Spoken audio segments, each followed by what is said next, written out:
కవితక్క యొక్క ఆశయాలు మాకు నచ్చి ఒక ఉద్యమకారిని మా గద్వాల నియోజకవర్గం కూడా కొంతమంది బందీల చేతిలో బందైనటువంటి విషయాన్ని ఆమె కూడా దృష్టిలో ఉంచుకొని మమ్మల్ని కూడా మా యొక్క ఆశయాలకు వాళ్ళ యొక్క ఆశయాలకు సరైనటువంటి జోడి ఉన్నందున 100కి 100% అండి. ఆ క్వశ్చనే లేదు. ఎవరు అనేటోళ్ళు నిలబడుతుంది అనే క్వశ్చన్ ఇంకోసారి ఆ మాటని మీరు అడగద్దండి, మాతో చెప్పించుకోవద్దండి దయచేసి. నష్టము లాభాల తర్వాత అండి, యుద్ధం స్టార్ట్ అయినప్పుడు అవతలోడు కావచ్చు, యువతలోడు కావచ్చు, ఇంకోటి కావచ్చు, నా పక్కలోడు కావచ్చు. యుద్ధమే ఎవరు తెస్తాడనే తర్వాత క్వశ్చన్. గెలిపే మా యొక్క లక్ష్యం.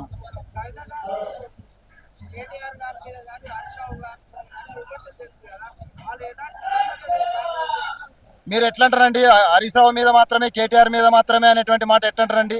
అవతల ప్రతిపక్షం ఏదైనా ప్రతిపక్షమే మాకు, అంతేగాని వాళ్ళొక్కరి మీద మాత్రమే మాట్లాడుతున్నారు, వీళ్ళొక్కరి మీదనే మాట్లాడుతున్నారు అనేటువంటిది మాట చాలా శుద్ధమైనటువంటి తప్పు. అది కొంతమంది అపోహ అండి. ఎందుకంటే ఆత్మాభిమానమైన ప్రతి మనిషికి ఒక లక్ష్యం ఉంటుంది.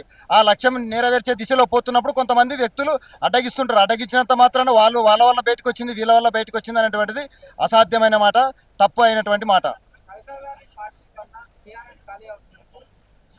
ఏదైనా ఖాళీ కానివ్వండి, మా లక్ష్యం గెలుపు.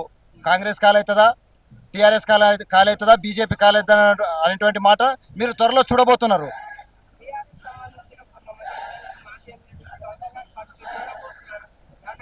అవన్నీ మీకు ఎందుకు చెప్తామండి? అవన్నీ అంతర్గత విషయాలు. కాంగ్రెస్ వాళ్ళు ఉన్నారు, బీజేపీలో ఉన్నారు, టీఆర్ఎస్ వాళ్ళు ఉన్నారు. కవిత అంశము సరైనటువంటి అంశం కాబట్టి అన్ని పార్టీల వాళ్ళు కవిత ఒకవైపు చూస్తున్నారు. అవన్నీ మేము ఇప్పుడే బయట పెట్టాం. దయచేసి మీరు వాటిని అడగద్దండి. ఏ పార్టీతో పొత్తు పెట్టుకున్నామండి? ఏ పార్టీతో పెట్టుకోము. మా పార్టీ ఒకే ఒక పార్టీ, కవితక్క పార్టీ. ఆ ఒకటే పార్టీ ఉంటుంది, కానీ వాళ్ళతోని వీళ్ళతోని మైనర్ ప్లస్లు అవన్నీ ఏమి ఉండవు.